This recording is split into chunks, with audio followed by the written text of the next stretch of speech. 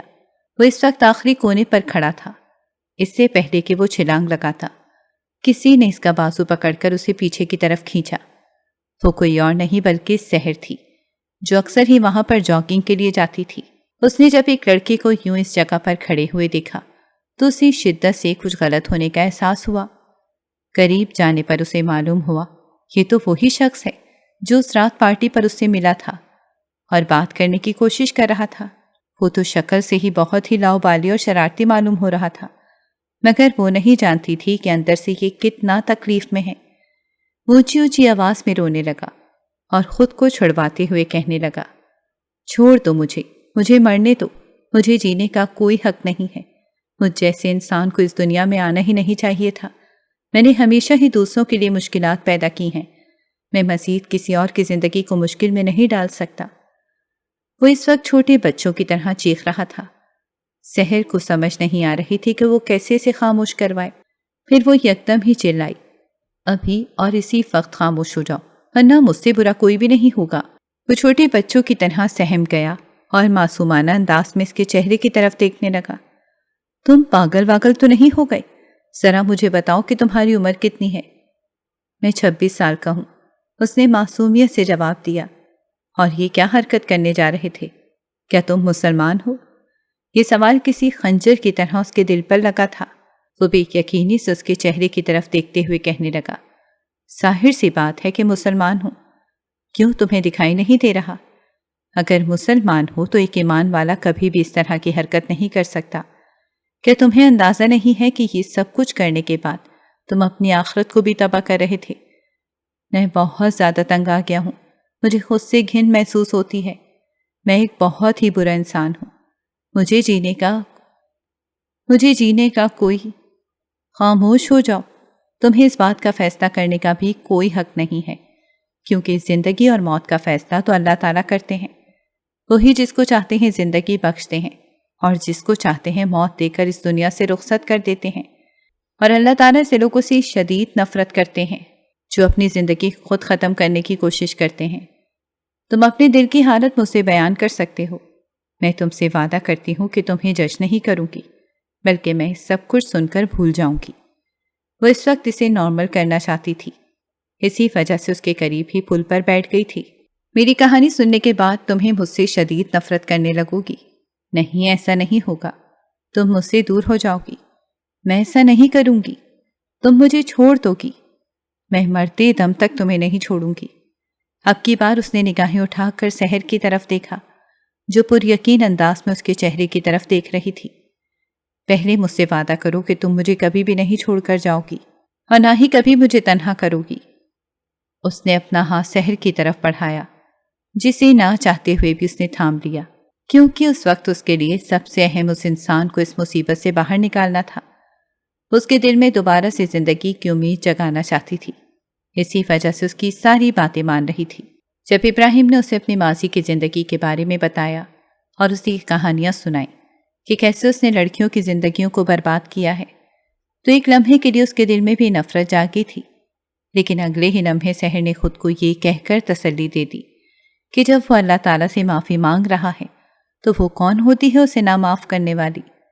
اس نے ابراہیم کو بھی یہی ہدایت کی تھی کہ تم اللہ تعالیٰ سے گڑ گڑا کر معافی مانگو اور ان لڑکیوں کے ساتھ ہر طرح کا تعلق ختم کر دو۔ وعدہ کرو کہ تم دوبارہ کبھی بھی گناہ نہیں کرو گے اور نہ ہی کبھی گناہ کرنے کے بارے میں سوچو گے۔ اپنی زندگی کو پاکیزہ بنا لو اور دوبارہ سے دین کی طرف لوٹ آؤ۔ مجھے یقین ہے کہ تمہارا یہ ڈپریشن بھی بہت جلد ختم ہو جائے گا۔ اگر تمہیں کبھی بھی میری ضرورت ہو تو تم مجھے کال کر سکتے ہو، میں تمہاری ساری باتیں سنا کروں گی اور تمہیں تسلی دینے کی ہر ممکن کوشش کیا کروں گی۔ چلو اب جلدی سے یہاں سے اٹھو اور گھر جا کر ناشتہ کرو، اس کے بعد تھوڑی سی نیند لو اور ریسٹ کرو۔ اٹھنے کے بعد اپنی پسندیدہ کوئی کام کرنا۔ ابراہیم نے چھوٹے بچوں کی طرح ہاں میں سر ہلایا، اس سے پہلے کہ سحر اس کے قریب ہو کر گزرتی۔ کیا تم مجھے گھر تک چھوڑ دو گی؟ ٹھیک ہے چلو، میں تمہارے ساتھ ہی چلتی ہوں۔ اور تب سحر کو معلوم ہوا تھا کہ ابراہیم کا گھر اس کے گھر سے تھوڑے سے فاصلے پر ہی موجود ہے۔ اسے گھر کے اندر بھیجنے کے بعد وہ تیزی سے اپنے گھر کی طرف بڑھ گئی، اس سے پہلے کہ وہ کمرے کے اندر قدم رکھتی۔ حاشر کی نفرت میں ڈوبی ہوئی آواز اس کے کانوں پر پڑی۔ آج کل تم کچھ زیادہ ہی آوارہ نہیں ہو گئی؟ مجھے اس طرح کی عورتیں بالکل بھی پسند نہیں ہیں۔ مجھے آپ کی پسند ناپسند سے کوئی فرق نہیں پڑتا۔ لمحے کی دیر کیے بغیر وہ اس کے سر پر پہنچ گیا اور چلاتے ہوئے کہا، تمہاری ہمت بھی کیسے ہوئی میری بات کا جواب دینے کی؟ میں نے تمہیں کتنی بار سمجھایا ہے کہ اپنی اوقات میں رہا کرو، تم کیوں ہر بار یہ بات بھول جاتی ہو؟ میں کچھ بھی نہیں بھولتی، بلکہ مجھے سب پتا ہے اور اچھے طریقے سے پتا ہے۔ یہ کہہ کر وہ کمرے میں جانے ہی لگی تھی کہ حاشر نے اس کا بازو مروڑتے ہوئے کہا، تم نے میرے ساتھ بدتمیزی کی ہے، اس کی سزا تمہیں یہ ملے گی کہ 1 ہفتے تک تم اپنے گھر سے باہر قدم نہیں نکالو گی۔ اگر تم نے میری اجازت کے بغیر کہیں بھی جانے کی کوشش کی تو میں 1 مہینے کے لیے گھر کے اندر قید کر لوں گا۔ تم میری سزاؤں کے بارے میں بہت اچھے طریقے سے جانتی ہو کہ میں جو کچھ بھی کہتا ہوں وہ کر کے دکھاتا ہوں۔ آپ میرے ساتھ زیادتی نہیں کر سکتے۔ اس سے پہلے کہ وہ مزید کچھ کہتی، دلاور صاحب وہاں پر چلے آئے اور پریشانی سے کہنے لگے، کیا ہو گیا ہے تم دونوں کو؟ پھر سے کیوں لڑ رہے ہو؟ بابا دیکھیں نا، یہ پھر مجھ پر بے وجہ روب جما رہے ہیں اور مجھے گھر کے اندر قید کر رہے ہیں۔ آپ جانتے ہیں کہ مجھے بند کمروں کے اندر کس قدر گھٹن کا احساس ہوتا ہے۔ وہ تیزی سے ان کے پاس گئے اور آنسو بہانے لگے۔ تمہاری ہمت بھی کیسے ہوئی میری بیٹی کو پریشان کرنے کی؟ پیار سے انہوں نے سحر کے سر پر ہاتھ رکھا اور لگے ہاتھوں اپنے بیٹے کو بھی ڈانٹا۔ میں اسے پریشان نہیں کر رہا، بلکہ اسے اس کے کیے کی سزا دے رہا ہوں۔ اگر سزا سے پریشان کر رہی ہے تو اس سے پہلے وہ کام ہی نہیں کرنا چاہیے جس سے میں نے اسے منع کیا ہوا ہے۔ بابا مجھے تو یہ بھی نہیں پتا کہ انہوں نے مجھے کس چیز سے منع کیا تھا۔ تمہیں میں نے صبح جاگنگ پر جانے سے منع کیا تھا۔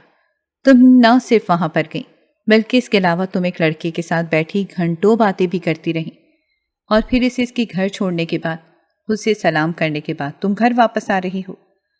سحر کا منہ حیرت سے کھلا کا کھلا رہ گیا۔ وہ سوچ بھی نہیں سکتی تھی کہ وہ شخص اس کی ایک ایک حرکت پر نظر رکھتا ہے۔ اب کی بار دلاور صاحب سنجیدہ ہو گئے اور اس سے پوچھنے لگے، بیٹا وہ لڑکا کون ہے؟ کیا وہ تمہارا دوست ہے؟ نہیں بابا، میں اسے نہیں جانتی۔ وہ تو پل سے چھلانگ لگانے لگا تھا اور اپنی زندگی ختم کرنے والا تھا۔ میں سوچ رہا تھا، میں نے تو اس کی مدد کی ہے۔ اس کے علاوہ ہم دونوں کی آپس میں اور کسی موضوع پر کوئی بات نہیں ہوئی۔ میں بس خودکشی کا خیال اس کے ذہن سے نکالنا چاہتی تھی۔ چونکہ وہ سائیکالوجسٹ بن رہی تھی اور اس کی پڑھائی بھی اس سے ریلیٹڈ تھی، اسی وجہ سے اسے لوگوں سے ڈیل کرنا بہت اچھے طریقے سے آتا تھا۔ تم پہلے اپنے اوپر توجہ دو، اپنا آپ تو تم سنبھالا نہیں جاتا اور چلی ہیں دوسروں کو سنبھالنے۔ حاشر یہ کہتے تیزی سے گھر سے باہر نکل گیا۔ اسے سحر سے بچپن سے ہی بہت نفرت تھی۔ وجہ یہ تھی کہ اس کے بابا اس لڑکی کی طرف حد سے زیادہ توجہ دیتے تھے اور وہ اس لڑکی کی تمام خواہشات کو پورا کرتے تھے، اور اس کے مقابلے میں ہمیشہ ہی سحر کو ترجیح دی جاتی تھی۔ جب تک اس کی ماما زندہ رہیں وہ بھی اس لڑکی سے ہی محبت کرتی رہیں۔ سب لوگ اچھے طریقے سے جانتے تھے کہ وہ حاشر کو سگی بہن نہیں ہے، مگر اس کے باوجود بھی اس نے سگو جیسا رویہ رکھا جاتا تھا۔ سر اس کے لیے دلاور صاحب اور آمنہ بیگم کی بہت شکر گزار تھی، جنہوں نے اسے آج تک ماں باپ کی کمی محسوس نہیں ہونے دی تھی۔ جیسے جیسے دن گزرتے چلے جا رہے تھے ویسے ویسے سحر اور ابراہیم کے رابطے بھی بڑھتے چلے جا رہے تھے۔ روز رات کو سونے سے پہلے وہ اسے 1 گھنٹہ باتیں کرتی تھی، اس سے موٹیویشن دیتی تھی۔ نتیجہ یہ نکلا کہ وہ زندگی کی طرف واپس لوٹ آیا تھا، اپنے آپ کو دوبارہ سے دین کی طرف متوجہ کر دیا تھا۔ اب وہ اپنا زیادہ تر وقت اللہ تعالیٰ کا ذکر کرنے میں گزارتا تھا، تاہم برے کام اس نے چھوڑ دیے تھے۔ اس طرح کی لڑکی سے اس نے دوستی ختم کر دی تھی۔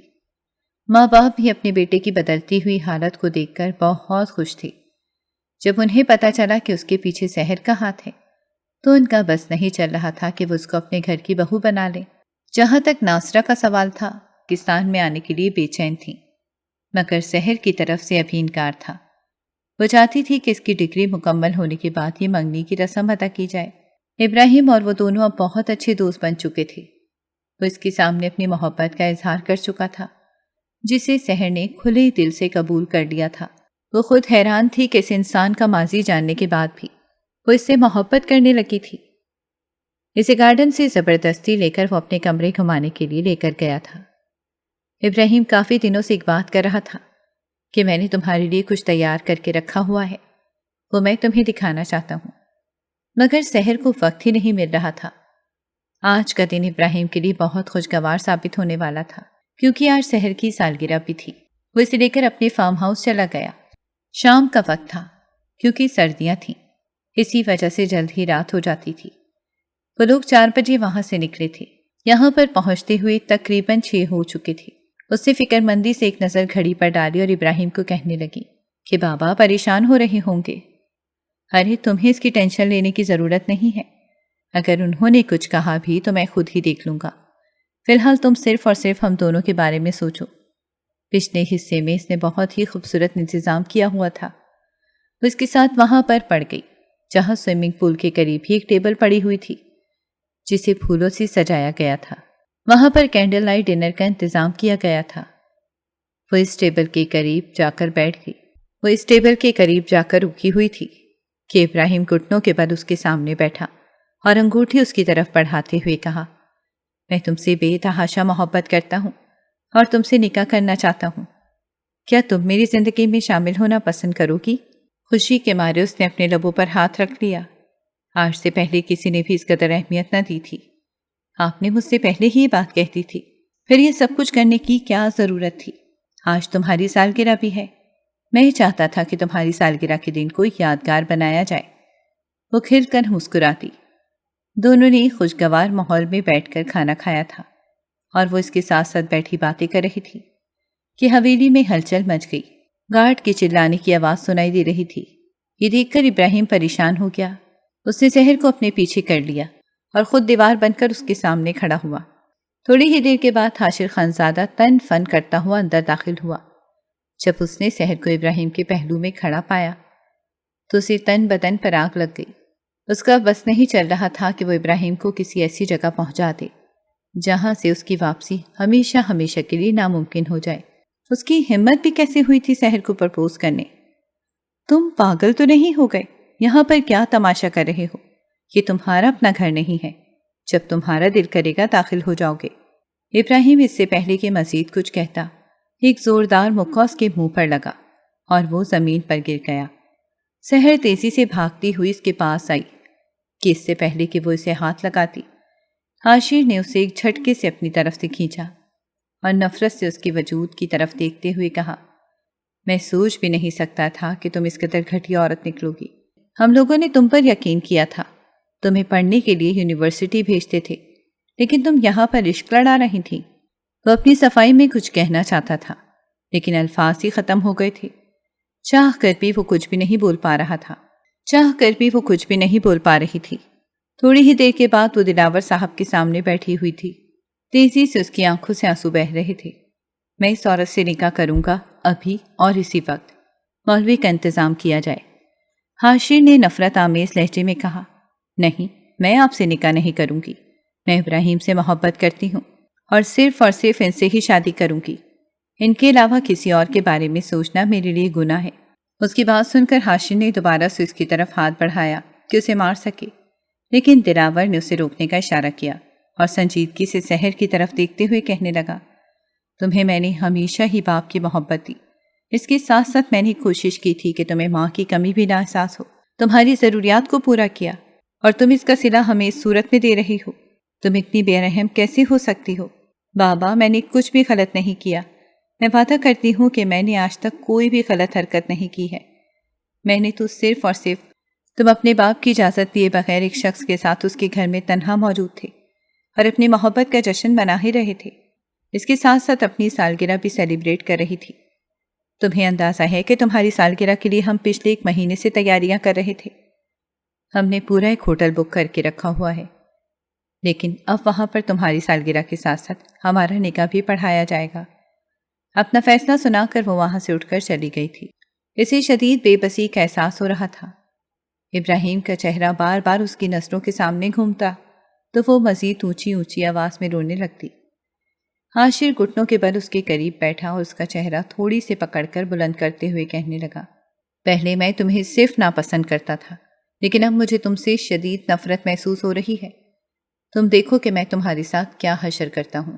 ساری عمر ہی تم اپنے کیے پر پچھتاتی رہو گی۔ مجھے تم جیسے گھٹیا انسان سے ڈر نہیں لگتا، اور نہ ہی تم جیسا ذلیل انسان مجھے خوفزدہ کر سکتا ہے۔ جہاں تک تم سے نکاح کرنے کا سوال ہے تو میں یہ سب مرتے دم تک نہیں کروں گی۔ میں سب لوگوں کے سامنے نکاح کرنے سے انکار کر دوں گی، یعنی تم مجھے میری تربیت کا صلہ صورت میں دو گی۔ دلاور صاحب بولے تو اس نے بے ساختہ ان کے چہرے کی طرف دیکھا جہاں پر کرب پھیلا ہوا تھا۔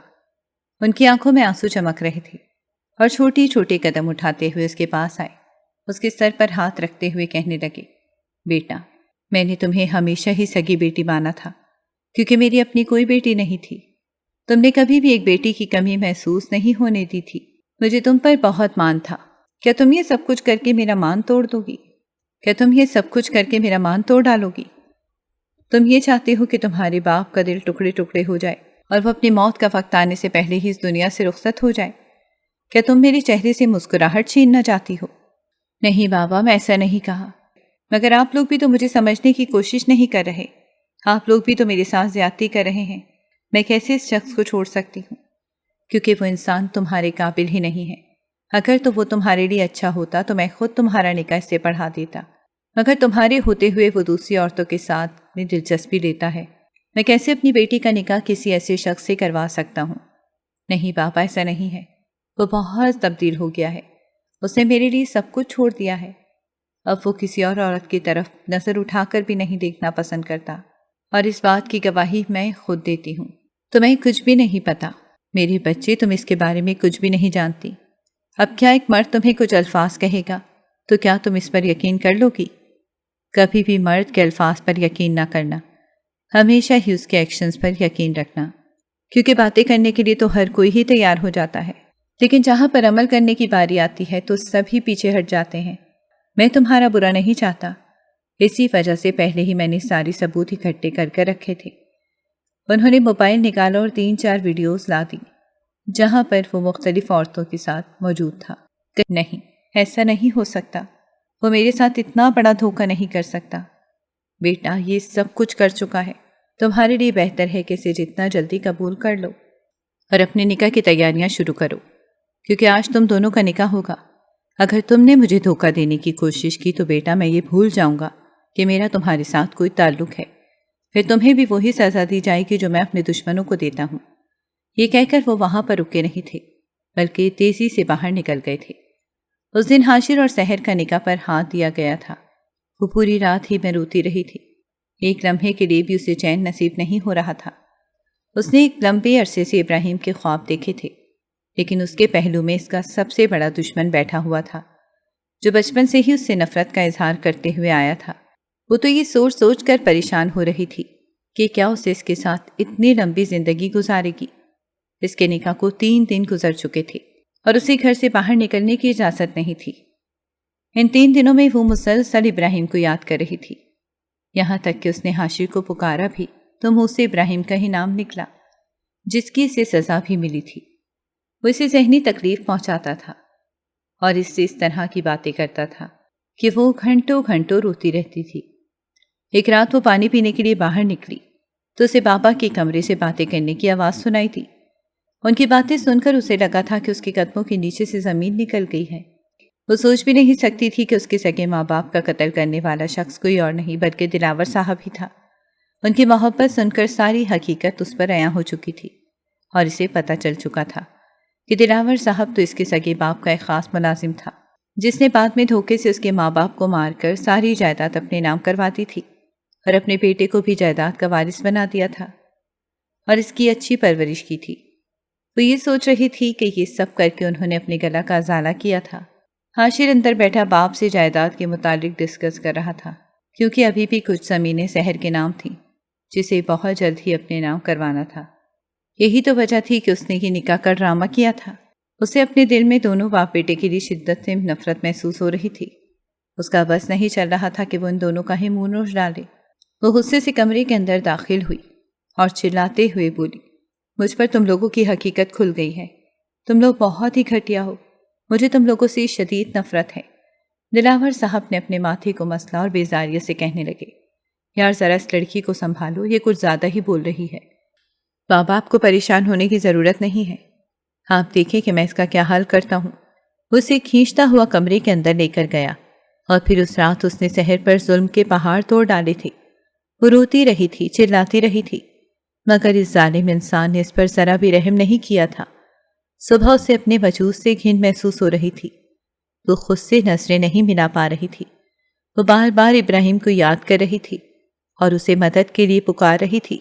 اس دوران قسمت نے اس کا ساتھ دیا تھا اور دلاور صاحب کا ایک کار حادثے میں انتقال ہو گیا تھا۔ ان کے مرنے کے بعد تو گھر میں مزید سختی ہو گئی تھی، اب تو وہ کمرے سے بھی باہر نہیں نکل سکتی تھی۔ کچھ وقت گزرا تو اچانک ہی اس کی طبیعت بہت زیادہ خراب رہنے لگی۔ اسے ڈر تھا کہ کہیں ایسا نہ ہو کہ وہ امید سے ہو، مگر جب لیڈی ڈاکٹر نے آ کر چیک کیا تو پتہ چلا کہ وہ بالکل ٹھیک ٹھاک تھی۔ اسے کسی طرح سے اس جگہ سے باہر نکلنا تھا۔ ایک بار وہ گھر سے باہر نکلنے میں کامیاب ہو جاتی تو اسے پتا تھا کہ آگے کیا کرنا ہے۔ دوسری طرف ابراہیم ایک لمحے کے لیے بھی اس کی یاد سے بیگانہ نہیں ہوا تھا۔ وہ سب کچھ جانتا تھا کہ اس کی محبت پر کیا بیت رہی ہے، مگر وہ فی الحال بے بس تھا، چاہ کر بھی وہ کچھ نہیں کر پا رہا تھا۔ اس نے اپنے باپ سے جب مدد کے لیے کہا تو وہ ہاتھ جوڑ کر کہنے لگے، دیکھو بیٹا، ان لوگوں کے ساتھ ہماری کمپنی ایک بہت بڑی ڈیل کر چکی ہے، جب تک وہ ڈیل مکمل نہیں ہوتی تب تک ہم یہ رسک نہیں لے سکتے۔ اب جو کچھ بھی کرنا تھا ابراہیم نے خود کرنا تھا۔ ایک دن حاشر اپنے کمرے میں نشے کی حالت میں لیٹا ہوا تھا۔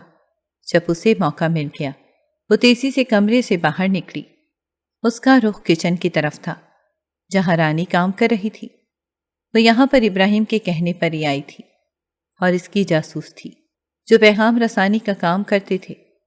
وہ بے چینی سے کہنے لگی کہ جلد از جلد مجھے فون دو، میں نے ابراہیم سے ایک بہت ہی ضروری بات کرنی ہے۔ اس نے اپنے ذہن میں جو منصوبہ بنایا ہوا تھا وہ اس انسان کو سنا دیا تھا۔ رات کے وقت وہ جان بوجھ کر سیڑھیوں سے گری، جس کی وجہ سے اس کو گہری چوٹ آئی تھی۔ اس کی یہ حالت دیکھ کر نہ چاہتے ہوئے بھی حاشر اسے ہسپتال لے کر چلا گیا۔ وہ وہاں سے غائب ہو چکی تھی۔ جب حاشر کو اس بارے میں پتہ چلا کہ وہ اپنے کمرے میں موجود نہیں ہے تو اس نے اپنی سب گارڈز کو پورے ہسپتال میں پھیلا دیا تھا۔ ہر طرف ہی اس کے گارڈز پہرا دے رہے تھے۔ وہ اس وقت ایک کمرے میں موجود کباڑ کے پیچھے چھپی ہوئی تھی۔ اس کی آنکھوں سے تیزی سے آنسو بہہ رہے تھے، شاید بے بسی کا احساس ہو رہا تھا۔ وہ کمرے کا دروازہ کھول کر اندر داخل ہوا اور بے چینی سے کہنے لگا، سحر تم کہاں ہو؟ خدا کے لیے سامنے آ جاؤ، میں تمہیں کھونے کا رسک نہیں لے سکتا، پہلے ہی اپنی زندگی میں میں نے سب کچھ کھو دیا ہے۔ وہ اس وقت بہت ہی بے بس محسوس کر رہا تھا، نہ چاہتے ہوئے بھی وہ اس سے محبت میں گرفتار ہو گیا تھا۔ سحر کو اس کے وجود سے شدید نفرت کا احساس ہو رہا تھا، کیونکہ نہ صرف وہ ایک برا انسان تھا بلکہ اس کے ساتھ ساتھ وہ اس کے ماں باپ کا قاتل کا بیٹا بھی تھا، جس نے اپنے باپ کا اس وقت بھی ساتھ دیا تھا۔ آخر وہ کیسے اس انسان کے پاس لوٹ کر جا سکتی تھی؟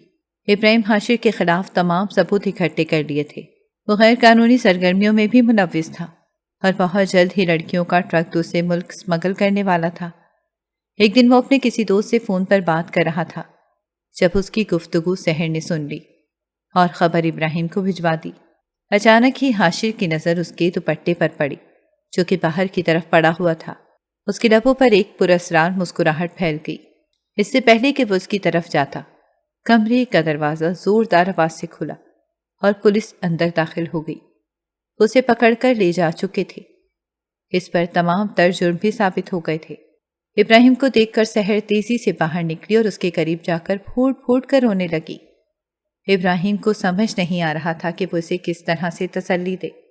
وہ اسے دوبارہ سے حاصل ہو گئی تھی، لیکن ابھی تک ان دونوں کے درمیان کوئی مضبوط تعلق نہیں تھا۔ بس جلد از جلد ان دونوں کی طلاق کروانا چاہتا تھا کہ عدت پوری کرنے کے بعد وہ پھر سے سحر کو اپنی زندگی میں شامل کر لے۔ یہ اس کا ظرف ہی تو تھا جو وہ سحر کے ساتھ اتنا سب کچھ ہونے کے بعد بھی اسے اپنا رہا تھا، یا پھر شاید اس کی محبت تھی جس نے اس ساری چیزوں کو نظر انداز کر دیا تھا۔ 2 ہفتوں کے بعد وہ حاشر سے طلاق لینے میں کامیاب ہو گئی۔ عدت پوری کرنے کے بعد ابراہیم دوبارہ سے اس کے سامنے حاضر ہوا اور گھٹنوں کے بل اس کے سامنے بیٹھ کر اسی انداز میں اسے پرپوز کیا جس طرح اس نے آج سے کچھ مہینے پہلے کیا تھا۔ سحر کی آنکھوں سے تیزی سے آنسو بہہ رہے تھے۔ اس نے اپنے آپ پر قابو پاتے ہوئے کہا کہ میں تمہاری قابل نہیں ہوں، تم اس بات کا فیصلہ نہیں کر سکتی، اللہ تعالیٰ نے تمہیں میرے نصیب میں لکھا ہوا تھا، اسی وجہ سے تو اتنا سب کچھ ہونے کے بعد بھی تم مجھے مل گئی ہو۔ بس میں نے تم سے نکاح کرنا ہے اور اس رشتے کو ایک پاکیزہ بنانا ہے۔ کیا تم میری زندگی میں شامل ہونا پسند کرو گے؟ اگر تم مجھے انکار بھی کرو گے تب بھی میں تم سے ضرور نکاح کروں گا۔ اس پر وہ بے ساختہ مسکراتے تھے جبکہ وہ بھی کھل کر ہنس دیا تھا۔ سحر نے بلا شبہ بہت سی تکلیف کاٹی تھی لیکن اس کا پھل اسے بہت ہی خوبصورت ملا تھا۔ اس کے لیے وہ اپنے رب کا جتنا شکر ادا کرتی کم تھا۔ ابراہیم بلا شبہ اپنی وفاداری کا ثبوت دیا تھا اور ان ویڈیوز پر بھی اس نے یہ ثابت کر کے دکھایا تھا کہ وہ ساری ہی پرانی تھی اور اس پر وہ شرمندہ بھی تھا۔ سحر اسے معاف کر گئی تھی کیونکہ وہ جانتی تھی کہ وہ واقعی بدل گئی ہے۔ اگر آپ کو ہماری کہانیاں پسند آ رہی ہیں تو ہماری چینل کو سبسکرائب کریں اور بیل آئیکن کو پریس کرنا مت بھولیے گا تاکہ ہماری ہر کہانی آپ تک بر وقت پہنچے، اور کامنٹ باکس میں اپنی رائے کا اظہار کرنا مت بھولیے گا۔